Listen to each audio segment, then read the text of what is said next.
지옥 같은 북쪽 땅을 탈출해 남쪽의 작은 꽃집에서 비로소 행복을 찾은 여자.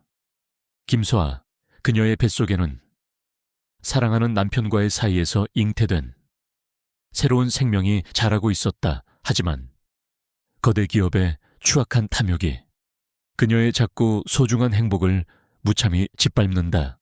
임신한 그녀를 길바닥에 내동댕이 친 비정한 폭력, 꺼져가는 생명의 불씨 앞에서 그녀는 남편의 이름만을 되뇌는데 그녀의 남편, 이강혁, 그의 존재는 대한민국 1급 국가 기밀, 그는 국가의 그림자이자 적의 심장을 겨누는 최정계 블랙 요원, 섀도우였다. 아내와 아이를 건드린 데가 그는 이제 인간이 아닌 지옥의 악귀가 되어 그들 모두를 심판하기 위해 돌아왔다.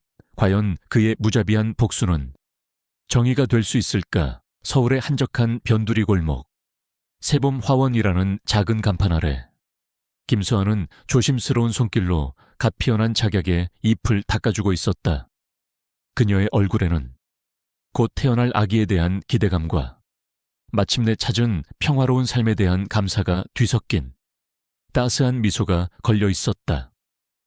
10년 전 목숨을 걸고 압록강을 건너 이 남쪽 땅에 온 이후 그녀에게 이 작은 가게는 세상의 전부였다. 그녀의 발치에는 작고 하얀 진돗개 세보미가 꼬리를 흔들며 그녀를 올려다보고 있었다. 그녀는 부드럽게 부풀어 오른 자신의 배를 쓰다듬었다. 남편 이강혁, 국정원 소속의 평범한 무역회사원이라고만 알고 있는 남자. 잦은 해외 출장으로 1년의 절반은 집을 비웠지만 그가 곁에 있을 때면 세상 가장 다정한 남편이자 친구가 되어주었다. 지금도 그는 한 달 일정의 유럽 출장 중이었다. 아가야, 아빠 오시면 깜짝 놀라게 해드리자. 그녀가 속삭이는 순간 가게의 낡은 유리문이 지옥의 문처럼 거칠게 열렸다. 험상궂은 인상의 산에 대여섯 명이 가게 안의 평화를 짓밟으며 들어섰다. 선두에 선 남자는 뱀처럼 생긴 눈으로 가게 안을 훑어보았다.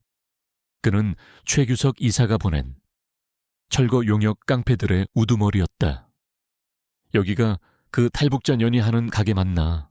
그의 입에서 나온 경멸적인 단어에 서아의 얼굴이 하얗게 굳었다. 누구신데? 행패세요 행패하 우리 초의 이사님께서 내년이 운영하는 이 거지 같은 땅에 관심이 많으시거든. 좋은 말 할 때 헐값의 계약서에 도장 찍고 꺼지는 게 좋을 거야. 싫어요. 여긴 제 전부예요. 팔 수 없어요. 서아의 단호한 거절에 남자의 얼굴이 일그러졌다. 그는 옆에 있던 화분들을 발로 차기 시작했다. 쨍그랑 소리와 함께 서아가 애지중지 키우던 꽃들이 흙더미와 함께 바닥에 나뒹굴었다. 안돼 서아가 비명을 지르는 순간 작은 진돗개 세보미가 용맹하게 짖으며 남자의 바짓가랑이를 물고 늘어졌다. 이런 개새끼가 남자가 무자비하게 발길질을 했다. 깽 하는 비명과 함께 세보미의 작은 몸이 가게 구석으로 날아가 처박혔다. 세보마 서아가 쓰러진 개에게 달려가려는 순간 다른 남자가 그녀의 머리채를 잡아챘다. 이 미친년이 감히 어딜. 그는 서아를 바닥으로 거칠게 내동댕이 치려 했다. 서아는 본능적으로 자신의 배를 감싸 안으며 필사적으로 저항했다. 안 돼요, 제발. 제 뱃속에 아기가. 하지만 그들의 귀에는 그녀의 절규가 들리지 않았다. 시끄러워 남자는 그녀의 배를 피했지만 그녀의 어깨를 강하게 밀쳤다. 균형을 잃은 그녀의 몸이 그대로 차갑고 딱딱한 시멘트 바닥으로 쓰러졌다. 쿵 둔탁한 충격음과 함께 서아의 아랫배에서 견딜 수 없는 날카로운 통증이 시작되었다. 그리고 그녀의 다리 사이로 붉고 축축한 무언가가 흘러내리기 시작했다. 그녀의 눈앞이 아득해졌다. 아가야, 안 돼. 그녀는 의식을 잃어가는 마지막 순간까지 자신의 배를 필사적으로 감싸 안았다.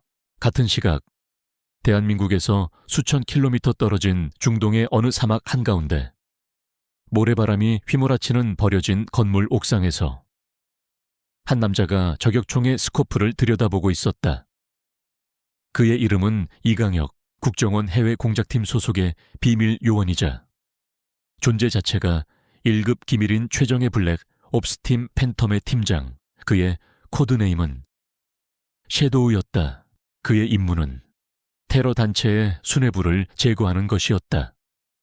그의 숨소리는 완벽하게 통제되어 있었고 그의 심장 박동은 기계처럼 일정했다. 그는 목표물이 사정거리 안에 들어오기만을 냉정하게 기다리고 있었다. 바로 그때 그의 귓속에 꽂힌 초소형 통신 장비에서 아주 희미하지만 긴급한 암호 신호가 울렸다. 그것은 작전 중에는 결코 울려서는 안 되는, 그의 가족에게 문제가 생겼을 때만 울리는 비상 채널이었다. 그의 심장이 처음으로 불규칙하게 뛰기 시작했다. 그는 망설였다. 하지만 다음 순간 그는 방가쇠에서 손가락을 떼었다. 그는 자신의 동료에게 작전 중지, 즉시 철수한다 는 수신호를 보냈다. 동료의 의아한 눈빛을 뒤로 한 채 그는 유령처럼 옥상에서 사라졌다. 그에게는 국가의 임무보다 더 중요한 것이 있었다. 서울의 한 대학병원 응급분만실 앞 수술실의 붉은 등이 꺼질 줄 모르고 빛나고 있었다. 젊은 산부인과 의사 한유진은 사투를 벌이고 있었다. 산모, 출혈이 너무 심해요. 혈압 계속 떨어집니다. 제왕절개 준비해. 아기 심박수도 약해지고 있어. 둘 다 위험해. 몇 시간 뒤 수술실 문이 열렸다. 지친 얼굴의 한유진이 나왔다. 그녀는 병원 복도에 멍하니 앉아있는 서아의 늙은 이웃 할머니를 향해 힘겹게 입을 열었다. 산모는 겨우 고비는 넘겼습니다. 하지만 아기는 너무 일찍 나왔어요. 지금 인큐베이터에 있지만 앞으로 며칠이 고비입니다. 마음의 준비를 하셔야 할지도 모릅니다. 그날 밤 공항에 도착한 강혁은 병원으로 향하는 내내 지옥을 경험했다. 그는 중환자실의 유리창 너머로 수많은 의료기기에 둘러싸인 채 잠들어 있는 아내의 모습을 보았다. 그리고 신생아 집중치료실, 손바닥만 한 크기의 인큐베이터 안에서 너무나도 작고 위태롭게 숨쉬고 있는 자신의 아들을 보았다. 그의 세상이 무너져 내렸다. 그는 주먹을 너무 세게 쥐어 손톱이 손바닥을 파고들어 피가 흘러내렸다. 그의 눈은 눈물을 흘리는 대신 모든 것을 불태워버릴 듯한 차갑고 텅 빈 분노로 가득 차 있었다. 평범한 회사원의 가면은 산산조각 나 부서졌다. 다정한 남편의 모습도 사라졌다. 그 자리에는 자신의 가장 소중한 것을 건드린 자들을 향한 무자비한 응징을 맹세하는 국가의 그림자, 섀도우만이 남아있었다. 그는 병원 복도에서 자신의 노트북을 켰다. 그는 국정원의 비밀 서버에 접속하여 자신의 모든 권한을 이용하기 시작했다. 세범 화원 폭행 사건. 그는 사건 현장 주변의 모든 CCTV 영상과 통신 기록들을 긁어모았다. 그는 기계처럼 밤새도록 데이터를 분석했다. 그리고 동이 틀 무렵 그는 찾아냈다. 그날 서아를 공격했던 모든 깡패들의 신상 정보, 그리고 그들의 배후에 있는 최규석 이사와 그의 건설회사, 그의 입가에 미소라고는 부를 수 없는 섬뜩하고 차가운 무언가가 떠올랐다. 그는 자신의 부에게 짧은 메시지를 보냈다. 사냥을 시작한다. 잠자던 그림자가 깨어났다.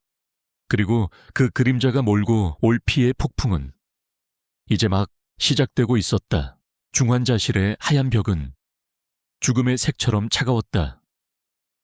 이강혁은 유리창 너머로 수많은 의료기기에 둘러싸인 채 잠들어 있는 아내를 뜬 눈으로 밤새 지켜보았다. 그녀의 얼굴은 종이처럼 창백했고 그녀의 숨소리는 금방이라도 끊어질 듯 희미했다. 그의 심장이 날카로운 유리 조각에 베이는 듯 아팠다. 그는 신생아 집중치료실로 향했다. 그곳에는 그의 아들이 있었다. 세상의 빛을 너무 일찍 본 너무나도 작고 연약한 생명, 인큐베이터 안에서 아기는 제 몸보다 더 큰 호흡기를 단 채 위태롭게 숨을 쉬고 있었다.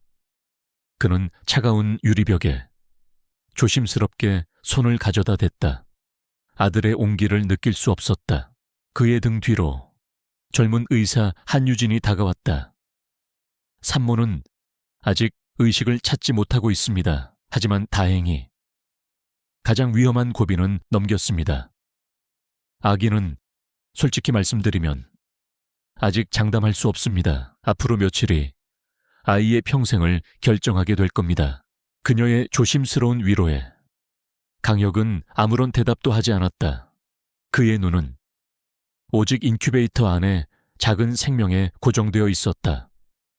그의 침묵은 그 어떤 절규보다도 더 깊고 더 무서운 고통을 담고 있었다. 그는 병원 옥상으로 올라갔다. 차가운 새벽 공기가 그의 불타는 속을 식혀주지 못했다. 그는 주머니에서 피 묻은 아내의 머리핀을 꺼내 들었다. 그가 마지막 출장을 떠나기 전 그녀에게 선물했던 작은 꽃 모양의 핀이었다. 그는 맹세했다. 하늘을 향해서도 신을 향해서도 아니었다. 그는 오직 자신의 부서진 심장을 향해 지옥의 악마처럼 차갑게 맹세했다. 내 아내를, 내 아들을 이렇게 만든 놈들, 그 놈들이 누구든 이 세상 끝까지 쫓아가 그들이 가진 모든 것을 빼앗고 그들이 사랑하는 모든 것을 파괴하여 내가 지금 느끼는 이 고통의 1000배, 10,000배를 되돌려주겠다.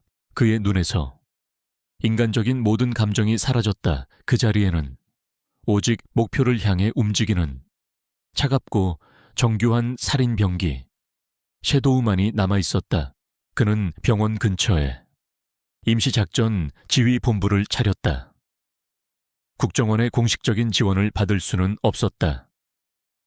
이것은 국가의 임무가 아닌 그의 개인적인 전쟁이었다. 그는 지난 10년간 그림자 속에서 구축해온 자신의 모든 비공식적인 네트워크와 그가 가진 모든 초인적인 능력을 총동원하기 시작했다.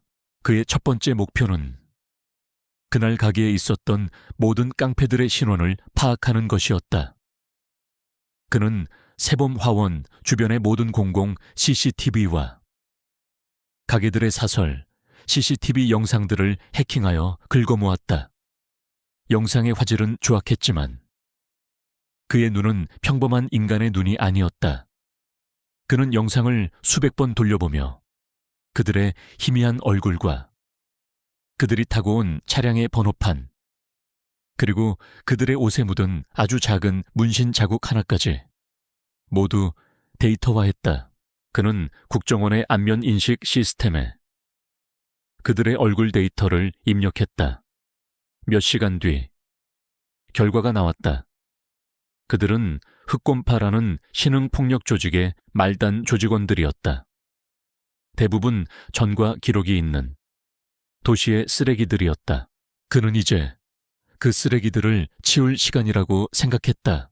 그의 두 번째 목표는 그들의 배후를 알아내는 것이었다. 그는 깡패들의 통화 기록과 금융거래 내역을 추적했다.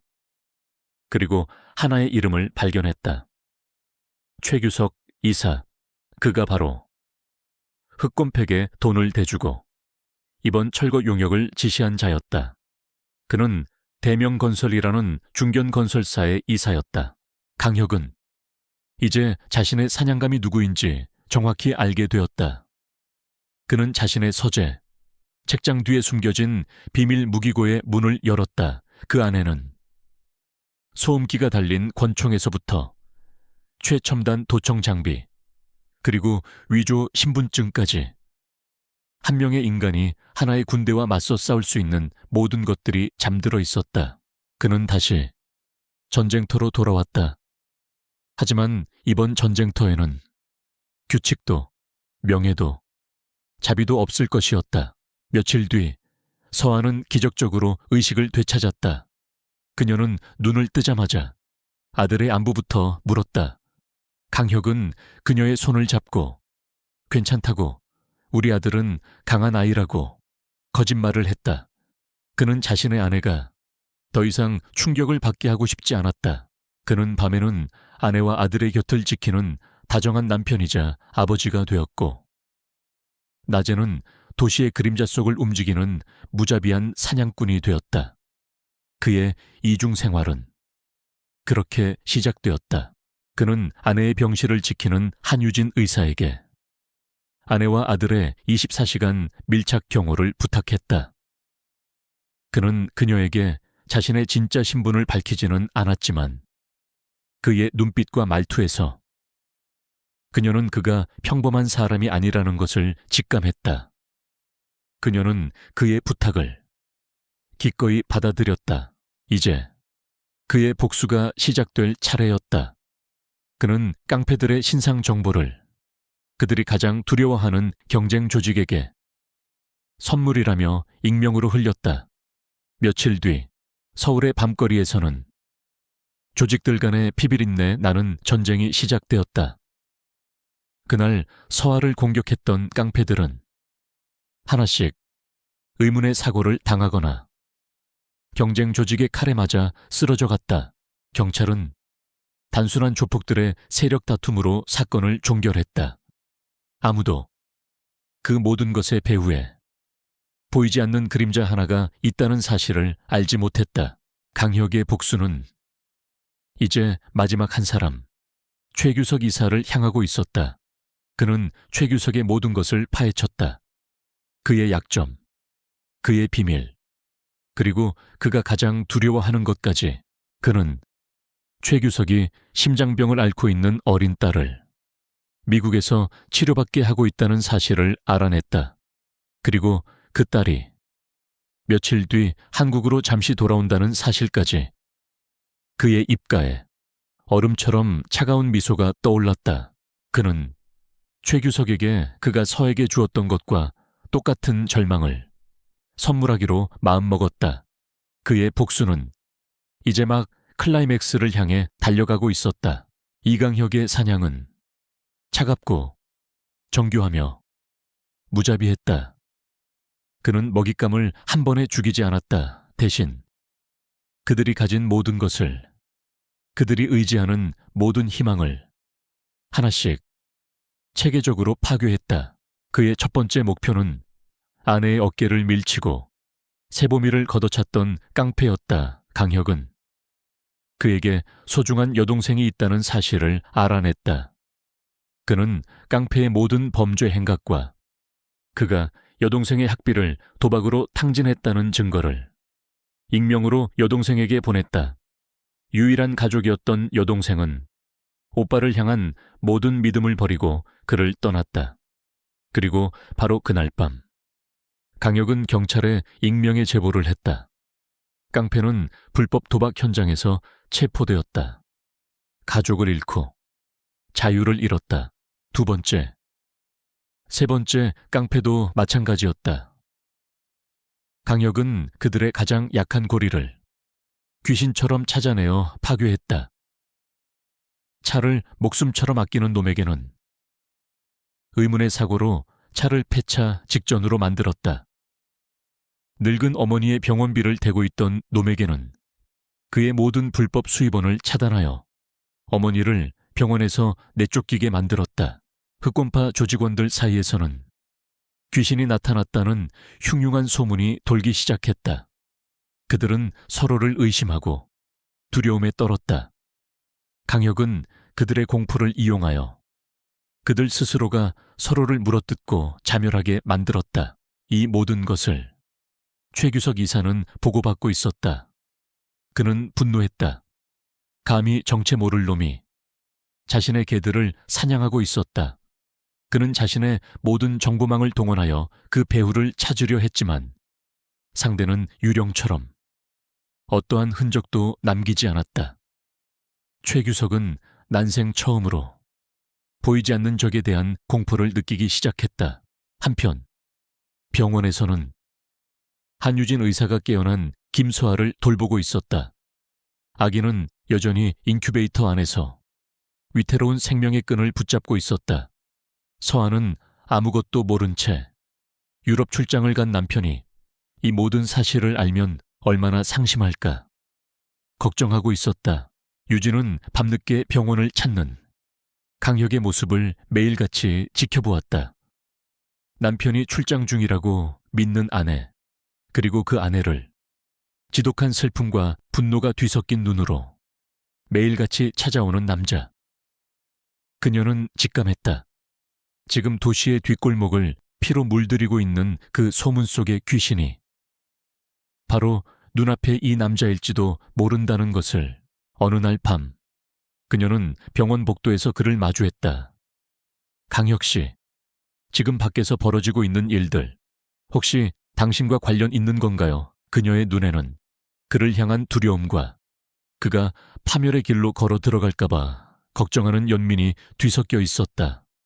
복수가 당신을 괴물로 만들게 두지 마세요. 서아 씨와 저 아기를 위해서라도. 강혁의 눈은 조금도 흔들리지 않았다. 내 가족을 건드린 놈들은 이미 인간이길 포기한 자들이요. 그러니 괴물이 상대해주는 게 이 세상의 이치에 맞는 것 아니겠소? 그의 차가운 대답은 그녀와의 사이에 넘을 수 없는 선을 그었다. 강혁의 사냥은 이제 마지막 한 사람만을 남겨두고 있었다. 서아를 직접 밀치고 이 모든 비극을 일으켰던 깡패들의 우두머리. 강혁은 그를 마지막으로 남겨두었다. 그리고 그는 원격으로 그를 파괴하는 대신 직접 그를 만나기로 했다. 늦은 밤 깡패의 아지트인 버려진 창고. 깡패는 두려움에 떨며 홀로 술을 마시고 있었다. 바로 그때 창고의 그림자 속에서 유령처럼 강혁이 모습을 드러냈다. 오랜만이군. 깡패는 비명을 지르며 칼을 뽑아 들었지만 그의 상대가 되지 못했다. 강혁은 그의 팔을 꺾어 간단하게 제압했다. 그는 깡패를 죽이거나 때리지 않았다. 대신 그의 귀에 지옥의 속삭임처럼 말했다. 나는 네가 지난 10년간 저질렀던 모든 범죄를 알고 있다. 네가 묻어버린 살인사건, 네가 배신했던 동료들, 그리고 네가 숨겨둔 너의 가족까지. 내가 마음만 먹으면 너는 내일 아침 해를 보지 못할 거야. 그는 깡패에게 선택지를 주었다. 내 배후인 최규석을 무너뜨리는데 협조해라. 그럼 내 목숨과 네 가족의 목숨만은 살려주지. 선택은 네가 해라. 깡패는 공포에 질려 그의 발밑에 무릎을 꿇었다. 그는 기꺼이 주인을 무는 개가 되겠다고 맹세했다. 이제 모든 졸개들이 정리되었다. 남은 것은 이 모든 것을 지시한 왕 최규석뿐이었다. 강혁은 그에게 가장 잔인하고 개인적인 경고장을 보내기로 했다. 다음 날 최규석 이사의 사무실로 의문의 상자 하나가 배달되었다.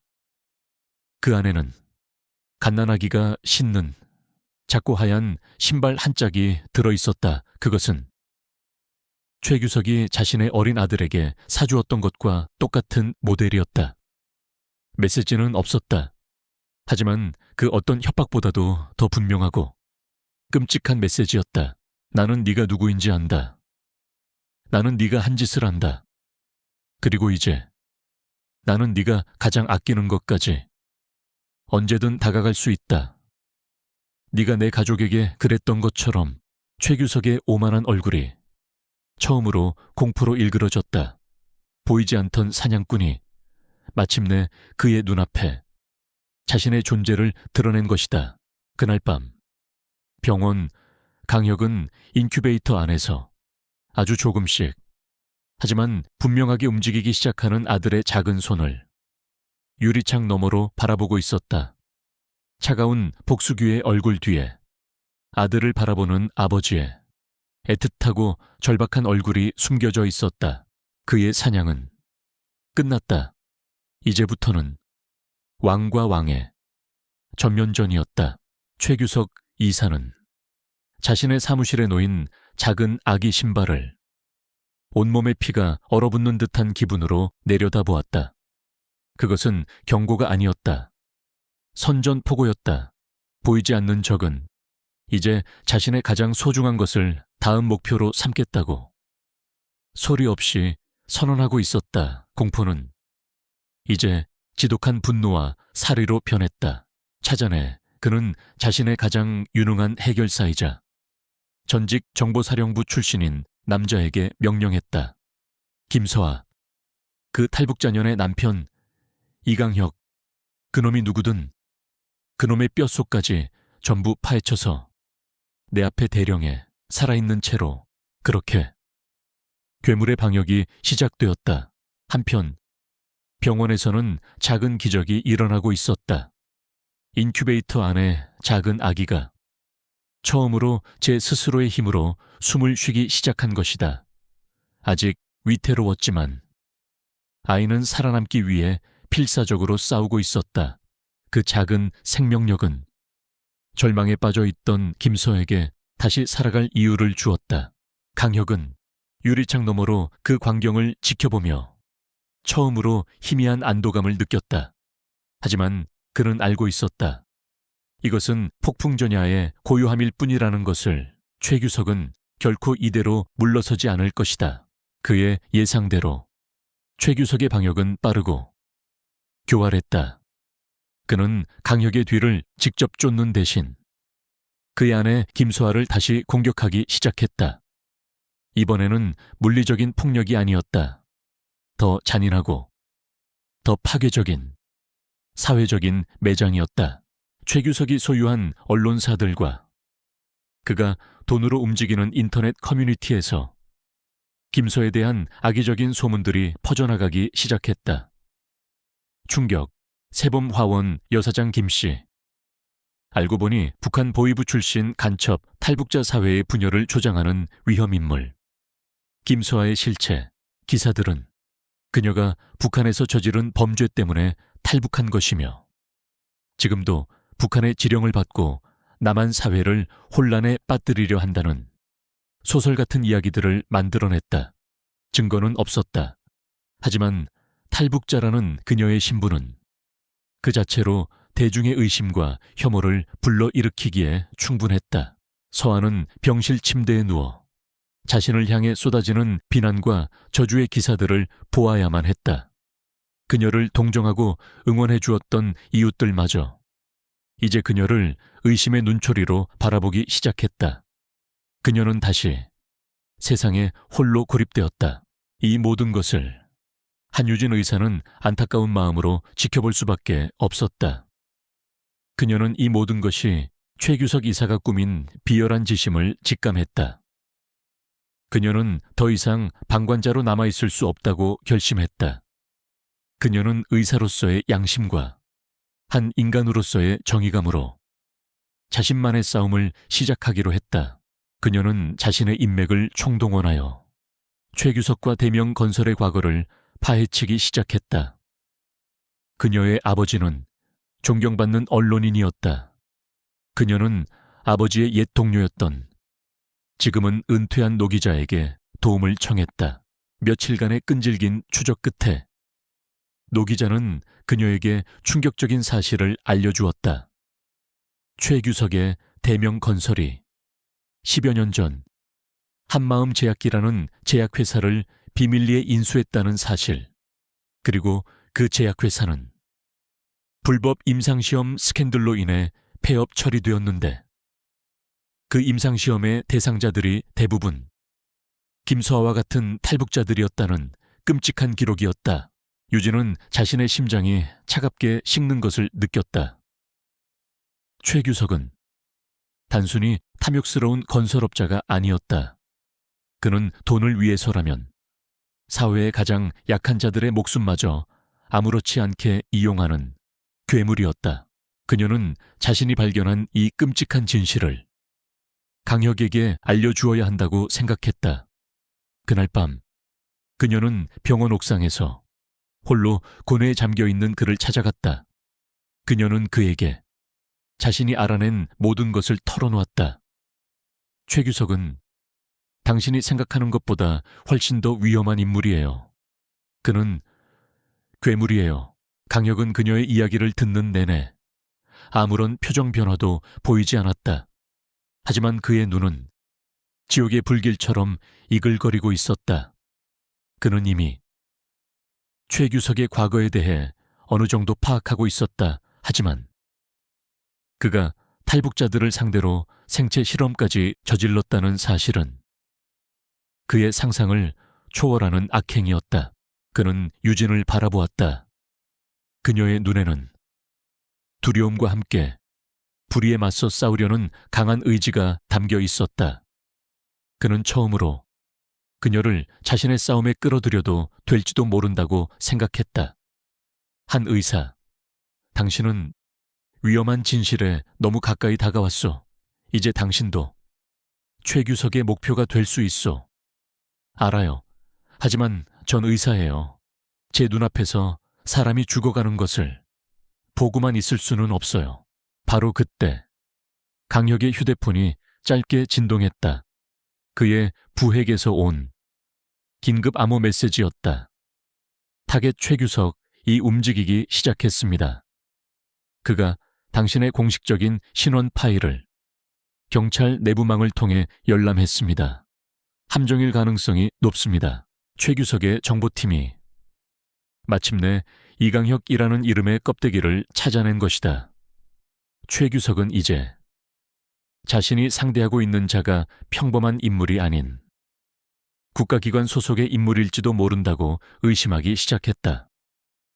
그는 강혁을 양지로 끌어내어 공권력의 이름으로 그를 제거할 덫을 놓고 있었다.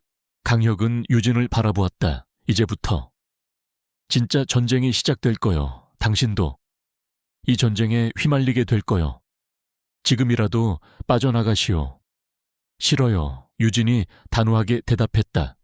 제가 빠져나가면 당신 혼자 싸울 건가요? 아니면 저 괴물이 또 다른 희생자를 만들게 내버려 둘 건가요? 저도 싸우겠어요. 당신과 함께 두 사람의 위험한 동맹이 맺어지는 순간이었다. 그들은 더 이상 각자의 싸움을 하는 것이 아니었다. 그들은 거대한 악에 맞서 힘없는 희생자들의 이름으로 함께 싸우는 동지가 되었다. 어둠의 응징자와 빛의 치유사, 너무나도 다른 두 사람이 이제 같은 목표를 향해 가장 위험한 길을 함께 걷기 시작했다. 강혁과 유진, 두 사람의 위험한 동맹은 이제 최규석이라는 괴물의 심장부를 향한 칼날이 되었다. 그들은 10년 전 폐업한 한마음 제약회 불법 임상시험에 대한 진실을 파헤치기 시작했다. 희생자들은 대부분 세상의 관심 밖으로 밀려난 탈북자들이었다. 기록은 대부분 파기되었지만 단 한 명의 생존자가 있었다. 임상시험 시설에서 기적적으로 탈출하여 지난 10년간 유령처럼 숨어 지내온 남자 김철민. 그는 최규석의 죄를 증명할 살아있는 증거였다. 생존자를 찾는 것은 모래사장에서 바늘을 찾는 것과도 같았다. 유진은 의사로서의 네트워크를 총동원했다. 그녀는 임상시험 약물이 남기는 희귀한 부작용에 대한 정보를 전국의 병원과 보건소에 수소문했다. 강혁은 국정원 요원으로서의 능력을 이용했다. 그는 탈북자 커뮤니티에 정보원을 심고 수십만 개의 데이터를 분석하여 그의 희미한 흔적을 추적했다. 마침내 그들의 노력은 결실을 맺었다. 그들은 서울 외곽에 철거를 앞둔 한 낙후된 달동네에서 약물의 부작용으로 인해 망가진 몸을 이끌고 하루하루를 고통 속에서 살아가고 있는 김철민을 찾아냈다. 하지만 김철민은 그들을 구원자가 아닌 자신을 제거하러 온 또 다른 암살자로 오해했다. 그는 10년간 최규석이 보낸 사람들의 위협 속에서 편집증과 공포에 시달리며 살아온 남자였다. 강혁의 위압적인 모습은 오히려 그의 공포를 자극할 뿐이었다. 그의 굳게 닫힌 마음의 문을 연 것은 의사 한유진이었다. 그녀는 의사로서 그의 망가진 몸을 치료해 주었다. 그녀는 같은 인간으로서 그의 고통스러운 이야기에 귀를 기울여 주었다. 그녀의 진심 어린 위로와 공감 속에서 김철민은 마침내 마음의 문을 열었다. 그는 지난 10년간 자신의 목숨처럼 간직해온 결정적인 증거를 그들에게 넘겨주기로 결심했다.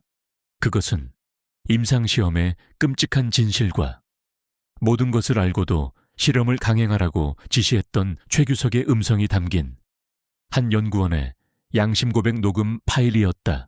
한편 최규석 역시 김철민의 존재를 파악하고 있었다. 그는 강혁과 유진이 김철민과 접촉했다는 사실을 보고받았다. 그는 더 이상 이 위험한 게임을 지켜보고만 있을 수 없었다. 그는 그들 모두를 한꺼번에 제거할 치명적인 덫을 놓았다. 그는 강혁이 국가기관 소속의 인물이라는 것을 역이용했다. 그는 경찰 내에 자신의 정보원을 통해 익명의 제보를 흘렸다. 무장한 산업 스파이 강혁과 탈북자 김철민을 인질로 잡고 달동 내에서 경찰과 대치 중이다. 그의 목표는 경찰 특공대를 출동시켜 그 혼란 속에서 강혁과 김철민을 모두 사살하고 모든 것을 테러범 소탕 작전으로 위장하는 것이었다.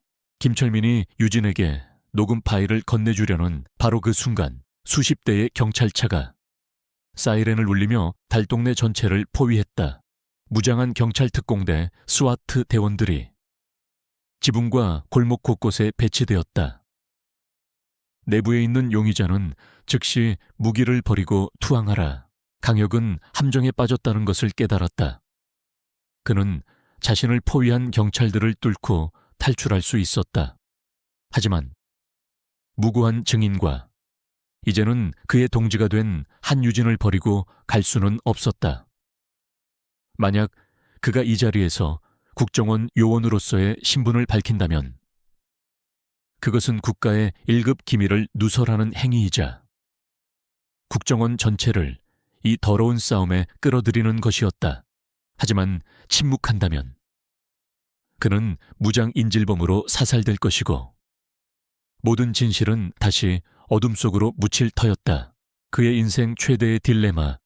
그는 아주 짧은 순간에 자신의 모든 것을 건 결정을 내려야만 했다. 그는 겁에 질린 김철민과 자신을 믿음의 눈으로 바라보는 한유진을 보았다.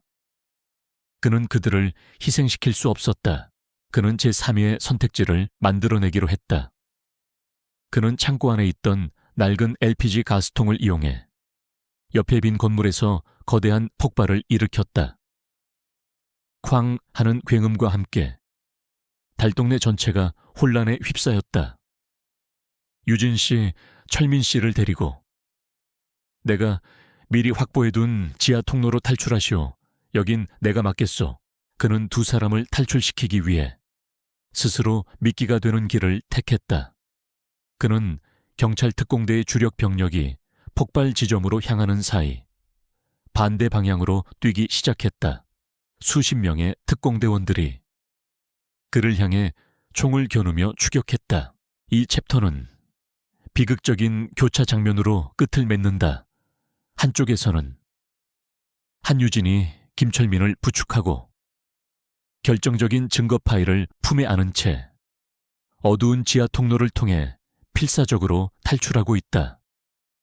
그녀는 자신을 위해 희생한 강혁을 생각하며 뜨거운 눈물을 흘린다. 그리고 다른 한쪽에서는 강혁이 달동네의 루프톱을 넘나들며 수십 명의 특공대원들과 숨막히는 추격전을 벌이고 있다.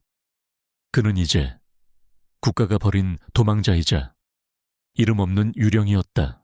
그는 무고한 이들과 진실을 구해냈지만 자기 자신을 가장 위험한 함정 속에 가두었다. 그의 앞에는 더 이상 탈출구가 보이지 않았다. 권태하의 방역은 차갑고 정교하며 무자비했다. 그는 30년 전 살인 사건의 공범이자 아버지에게 누명을 씌운 그 남자를 첫 번째 목표물로 삼았다. 그는 남자의 모든 비리, 증거를 모아 그의 가족과 사업 파트너에게 익명으로 전송했다.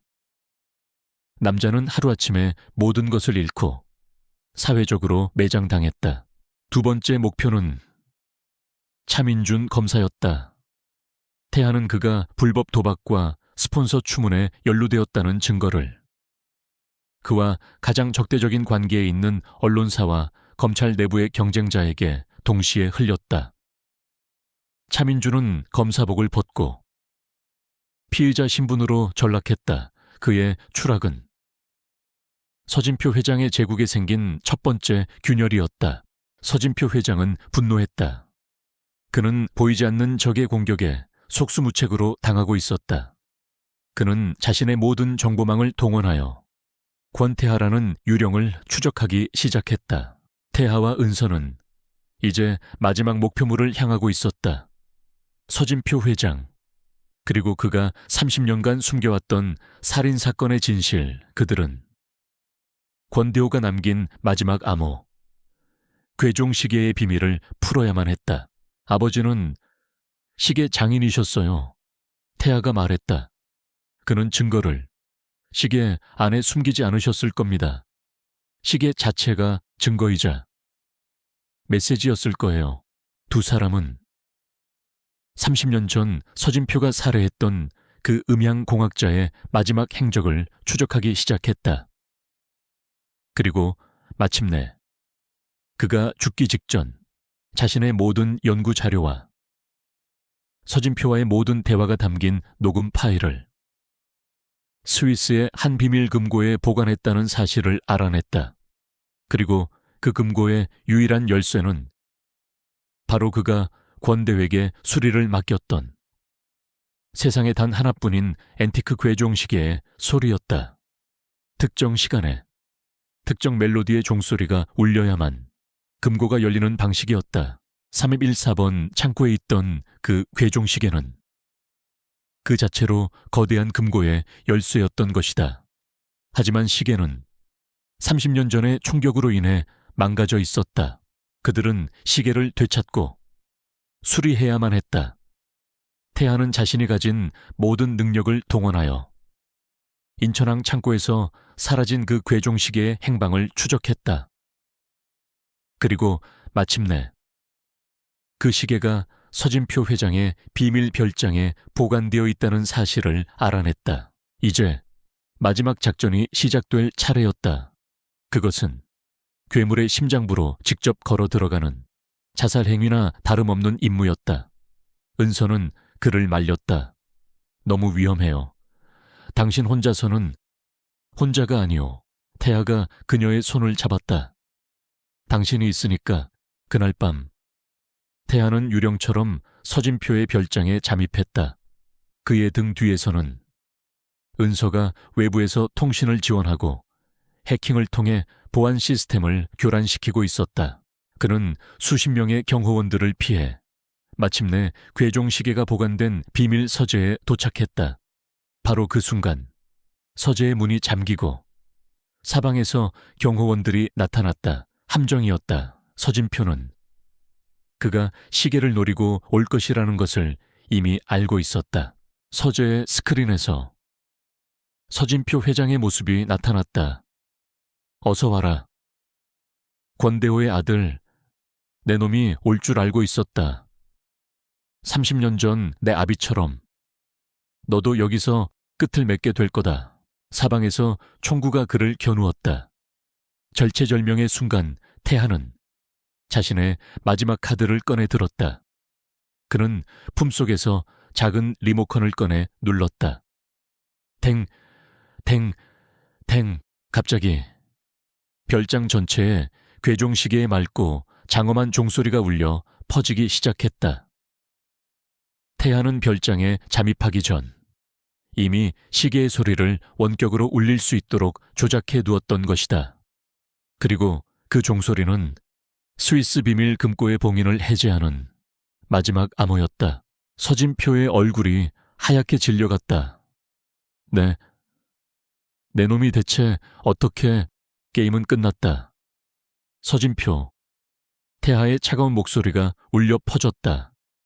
지금 이 순간 스위스 금고에 있던 당신의 모든 범죄 증거는 전 세계의 언론사와 인터폴 그리고 대한민국 검찰에 실시간으로 전송되고 있다. 완벽한 체크메이트. 서진표가 이성을 잃고 발악하는 순간 별장 밖에서 헬리콥터 소리가 들려왔다. 국정원의 특수부대와 검찰 수사팀이 별장 전체를 포위하고 있었다. 그는 더 이상 싸우지 않았다.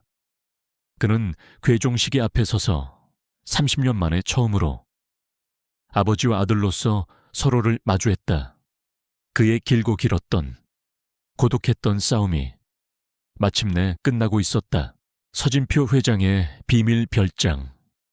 스위스 비밀 금고가 열렸다는 사실이 확인된 순간 게임은 끝났다. 30년간 철옹성 같았던 괴물의 제국은 괴종시계의 마지막 종소리와 함께 허무하게 무너져 내렸다. 권태하의 신호를 받고 대기하고 있던 국정원 특수부대와 검찰 수사팀이 별장 전체를 완벽하게 장악했다. 서진표 회장과 그의 하수인들은 현장에서 긴급 체포되었다.